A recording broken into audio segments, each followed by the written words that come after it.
The Florida State-Alabama game, though, is the one that snuck up on a lot of people. Yes. Maybe not on Lee Corso. Congrats to the coach. Did you see all of the BBC networks live streamed the final? I'm going to miss Lee Corso so much. He was so great. An icon. An absolute icon. So he got the Ohio State one right, and he got this one right, too. Going out on a high note, 31-17. Florida State at home is a 2-touchdown dog.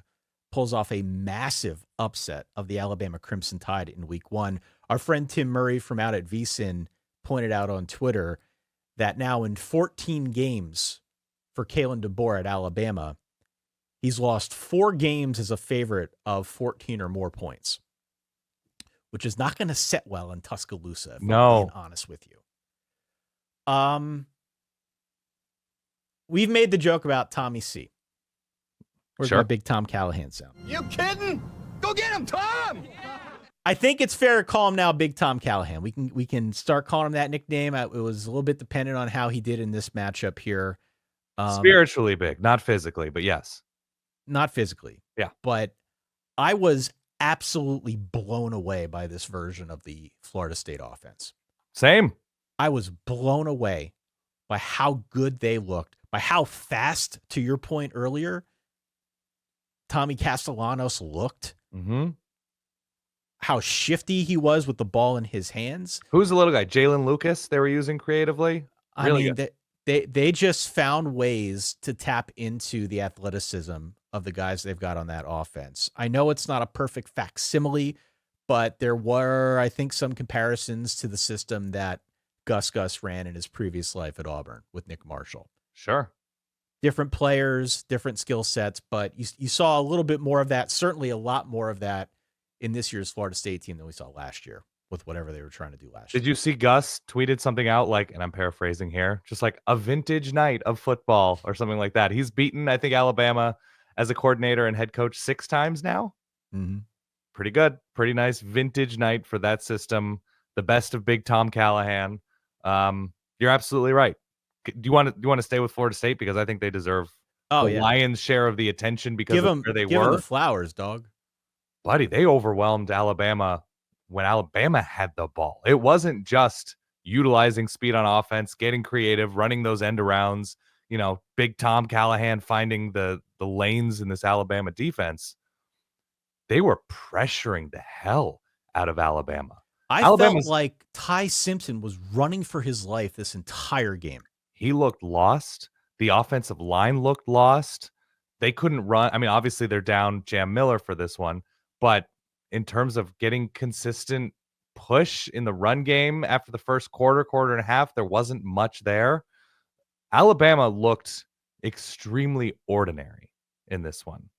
And for game 1, in a high-profile stadium and spot, say what you will about Florida State, I didn't think Florida State had a chance in this game. No, I didn't either. No. It did creep into the back of my mind that Gus has had some success against Alabama, but that was the Saban Alabama. That's Saban's defense, yeah. Sure.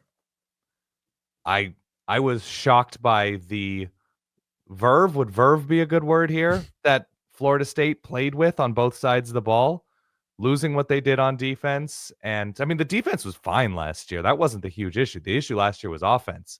But they just completely detonated what Alabama was trying to do on defense from the jump, and it was such a terrific statement. No matter what Florida State does the rest of the year, for them to come out like they did is the jolt they very much needed as they get into. They have Miami in a few weeks. It's relatively early on in the schedule. They've got Virginia coming up, Pitt. There are winnable games here for Florida State to take a huge jump this year. But, man, when you have that proof of concept week 1, oh, yeah. Man, the Noles. Well, look, I mean, I suppose there's always chance for a letdown or something like that. But how quickly the conversation around this conference is now different. It's completely on its ear as compared to what we talked about in the preseason, where we had Florida State, in some cases, middle of the pack. There's so much new. Are we into Tommy Castellanos? Are we not into him? I mean, a lot of these questions, I think, have been answered, at least for the moment. Whether they can remain consistent with it remains to be seen. But it just kept like bouncing around in my head as I'm watching this, that like, this is going to be a much, much different offense to try and play defense against in the ACC.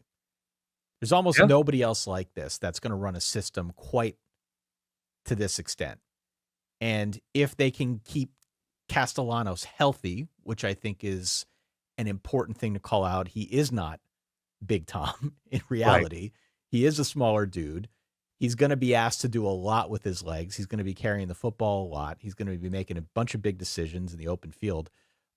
Provided they can keep him healthy, it totally changes the complexion of the ACC. Well, I think Alabama was not ready for the possibility of needing to send a ton of guys at him in order to force him to beat them with his arm, which Alabama didn't really do, right? Alabama wasn't bringing, I don't have the numbers in front of me, but that didn't seem like they were bringing a ton of pressure to sort of keep Thomas Castellanos on the backs of his feet, or his heels, as it were, Ty.